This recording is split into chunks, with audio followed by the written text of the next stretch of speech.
This song's called Alice's Restaurant. It's about Alice and the restaurant. But Alice's Restaurant is not the name of the restaurant, that's just the name of the song. And that's why I call the song Alice's Restaurant.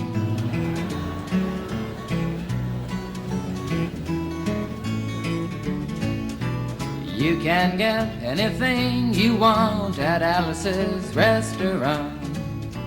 You can get anything you want at Alice's Restaurant. Walk right in, it's around the back, just a half a mile from the railroad track. And you can get anything you want at Alice's Restaurant. Now it all started 2 Thanksgivings ago. It was on 2 years ago on Thanksgiving when my friend and I went up to visit Alice at the restaurant. But Alice doesn't live in the restaurant. She lives in the church nearby the restaurant in the bell tower with her husband Ray and Facha the dog. And living in the bell tower like that, they got a lot of room downstairs where the pews used to be. And having all that room, seeing as how they took out all the pews, they decided that they didn't have to take out their garbage for a long time.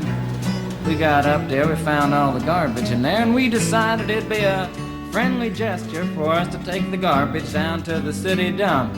So we took the half a ton of garbage, put it in the back of a red VW microbus, took shovels and rakes and implements of destruction, and headed on toward the city dump.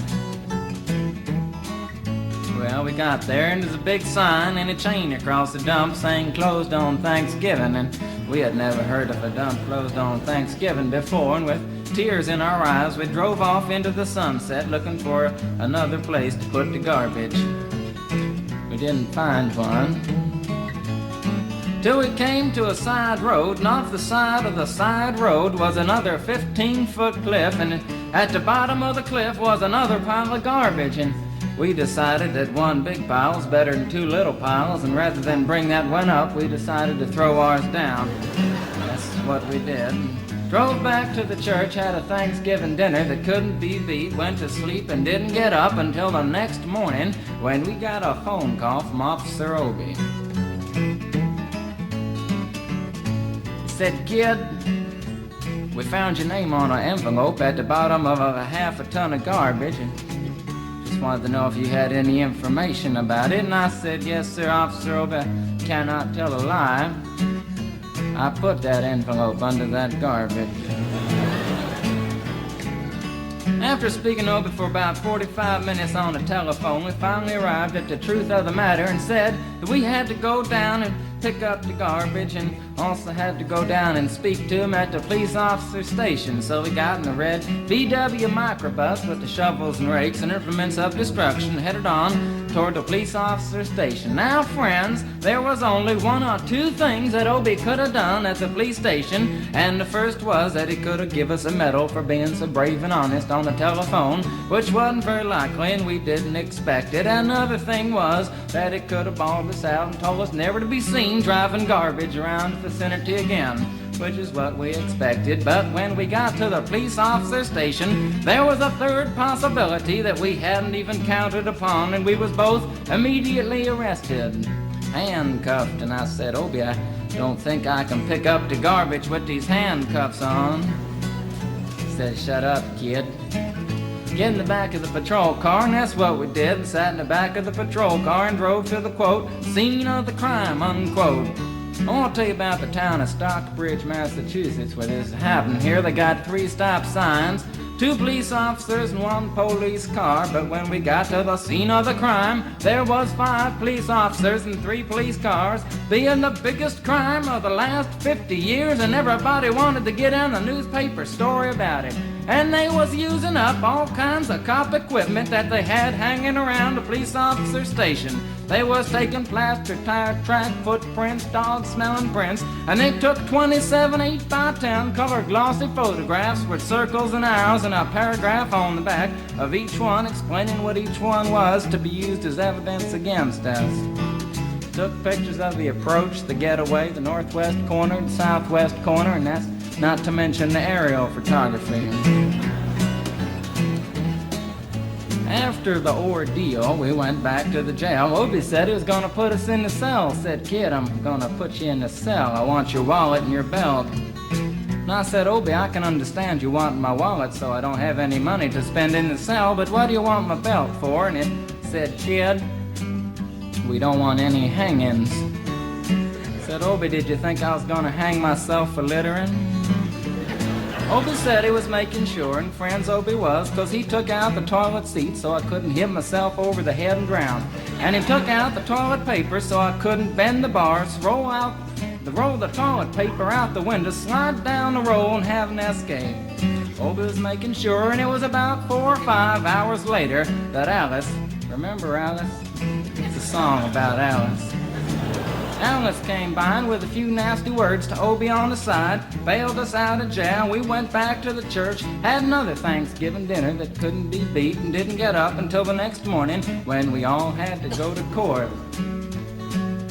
We walked in, sat down. Obie came in with a 27 8x10 colored glossy pictures with the circles and arrows and a paragraph on the back each one. Sat down.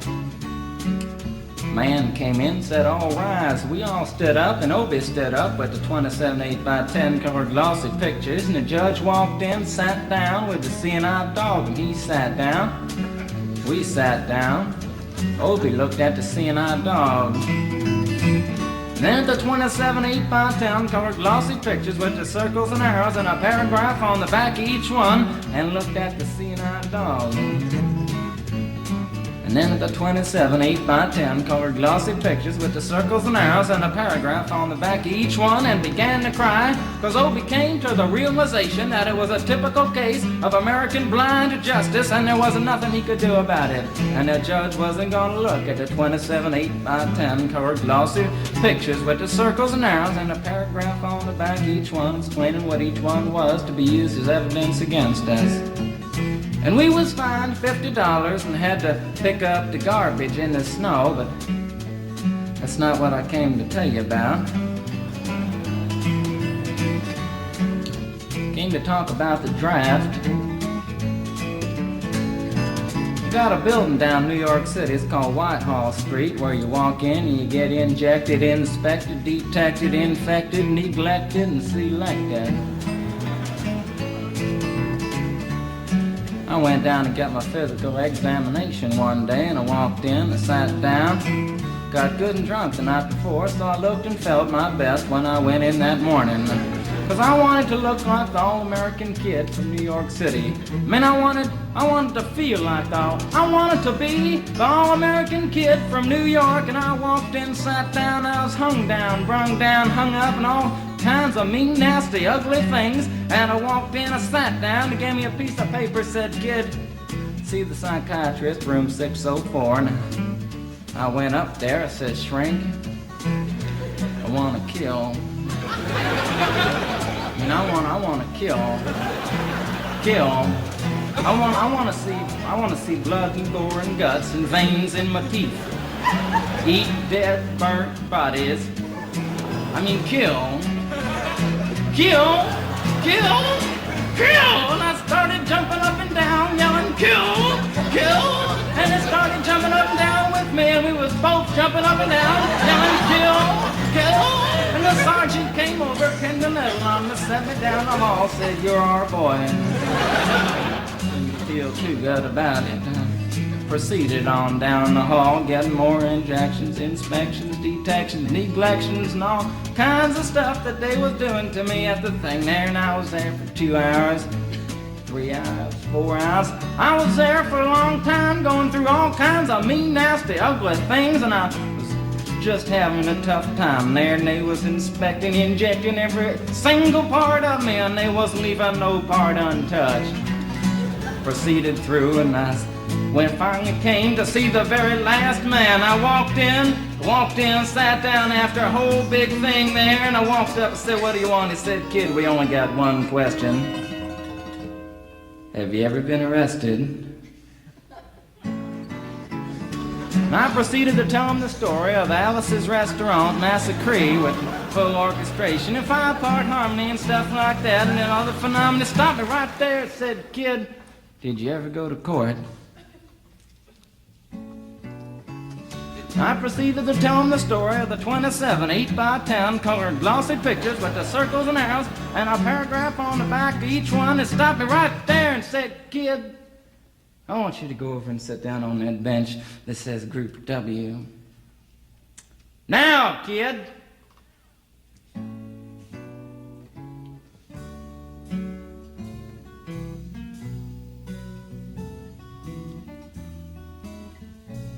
And I walked over to the bench there, and there's Group W is where they put you if you may not be moral enough to join the army after committing your special crime. And there was all kinds of mean, nasty, ugly-looking people on the bench there. There's mother rapers, father stabbers, father rapers sitting right there on the bench next to me, and it was mean and nasty and ugly and horrible and crime-fighting guys are sitting there on the bench. And the meanest, ugliest, nastiest one, the meanest father raper of them all, was coming over to me, and he was mean and ugly and nasty and horrible and all kinds of things. And he sat down next to me and said, "Kid, what'd you get?" I said, "I didn't get nothing. I had to pay $50 and pick up the garbage." He said, "What were you arrested for, kid?" And I said, "Littering." And they all moved away from me on the bench there to carry eyeball and all kinds of mean, nasty things, till I said, "And creating a nuisance." And they all came back, shook my hand, and we had a great time on the bench talking about crime, mother stabbing, father raping, all kinds of groovy things that we was talking about on the bench. And everything was fine. We were smoking cigarettes and all kinds of things until the sergeant came over, had some paper in his hand, held it up and said, "Kids, this piece of paper's got 47 words, 37 sentences, 58 words. We want to know details of the crime, time, crime, and that kind of thing. You got to say, turn about the crime, want to know the rest of the officer's name, and that kind of thing. You got to say in the talk for 45 minutes, and nobody understood a word that he said. But we had fun filling out the forms and playing with the pencils on the bench there. And I filled out the massacre with the 4-part harmony and wrote it down there just like it was, and everything was fine. And I put down a pencil and I turned over the piece of paper, and there on the other side, in the middle of the other side, away from everything else on the other side, in parentheses, capital letters, quotated, read the following words: "Kid, you rehabilitated yourself." I went over to the sergeant and said, "Sergeant, you've got a lot of damn gall to ask me if I've rehabilitated myself. I'm sitting here on the bench. I'm sitting here on the Group W bench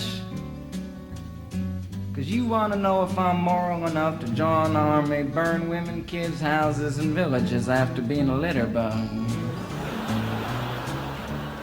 He looked at me and said, "Kid, you don't like your kind.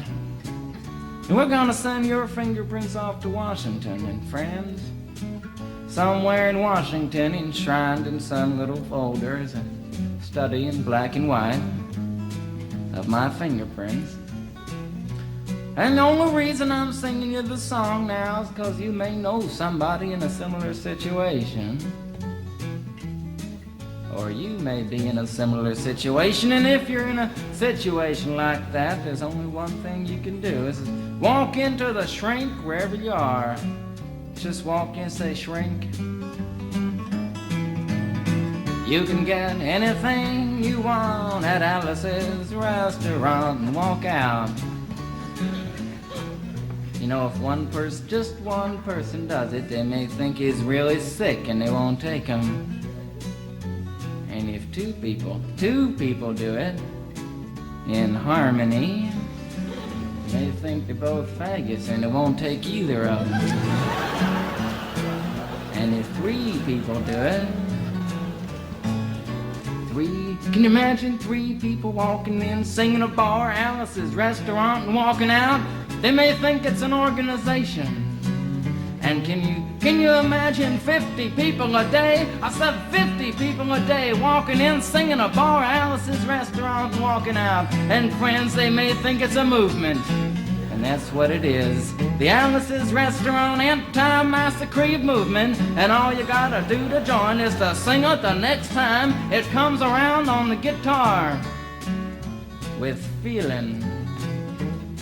So we'll wait till it comes around on the guitar here.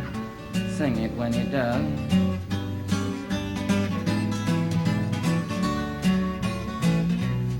Here it comes.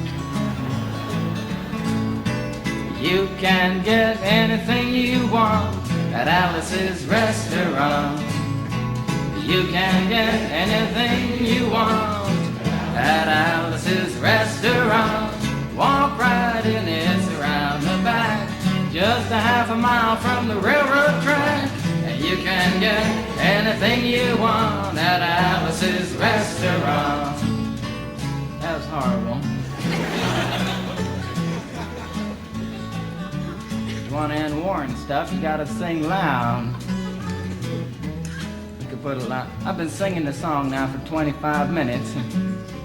I could sing it for another 25 minutes. I'm not proud or tired. So we'll wait till it comes around again, and this time with 4-part harmony and feeling. We're just waiting for it to come around is what we're doing.